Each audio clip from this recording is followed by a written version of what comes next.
Heirani Teia Apou, bonsoir.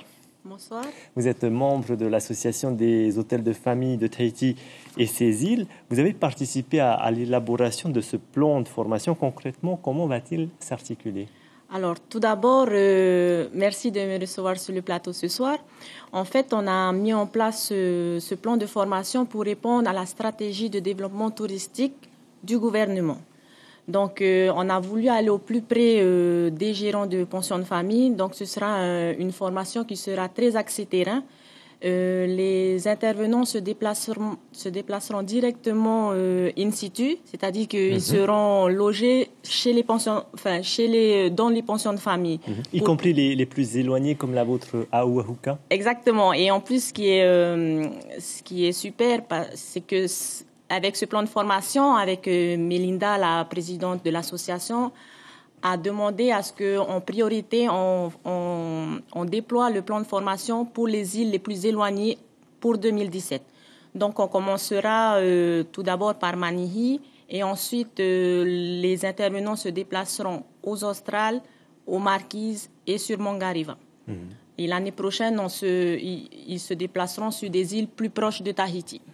Qui pourra prétendre à cette formation? Est-ce qu'il y aura des critères de sélection autres que la géolocalisation? Alors, en fait, le plan de formation, il est ouvert à tous les gérants, propriétaires, responsables de toute l'industrie touristique familiale, qu'ils soient membres ou pas de l'association.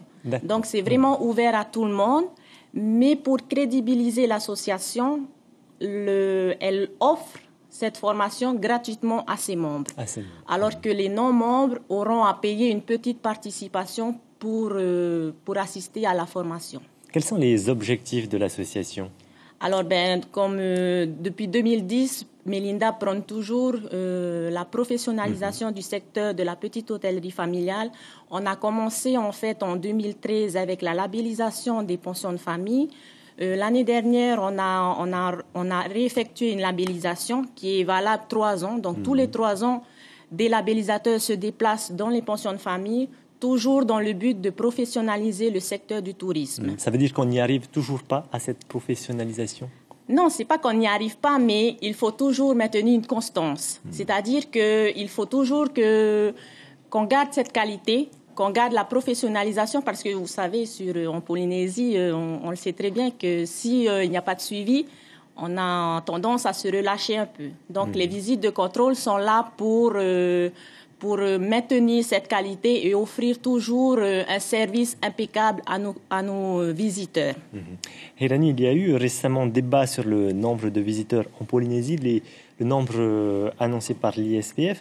Oui. Quelle est la situation sur le terrain, vous qui rencontrez, qui accueillez les touristes au quotidien?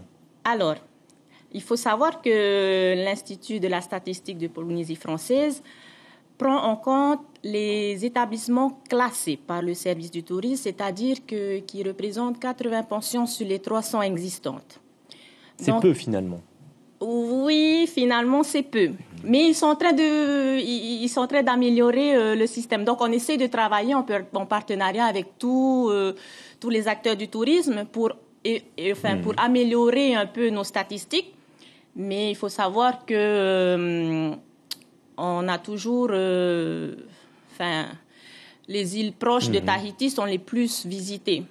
Alors qu'aux Marquises, aux Australes et aux Gambier, vu que la desserte est difficile dans ces îles, la desserte aérienne est difficile, il y a un problème pour acheminer les touristes jusqu'à nos pensions de famille éloignées. À Oahuka, par exemple, à combien s'élève le coût pour un touriste au départ de Tahiti?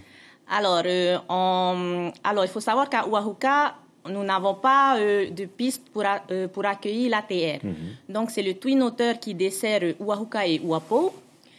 Et pour faire un papier-été Oahuka, il faut compter aux environs à tout casser, 80 000 francs. Uniquement pour le billet d'avion. Voilà. Ensuite, mais en fait, Air Tahiti, avec leur tour opérateur, ont mis en place les séjours dans les îles. Donc là, on a des tarifs un peu plus réduits avec le ticket aérien et la pension. Heirani Teia Apou, merci d'avoir répondu à nos questions et d'avoir accepté notre invitation ce soir. Je rappelle que vous êtes membre de l'association des hôtels de famille de Tahiti et ses îles. Merci. Merci.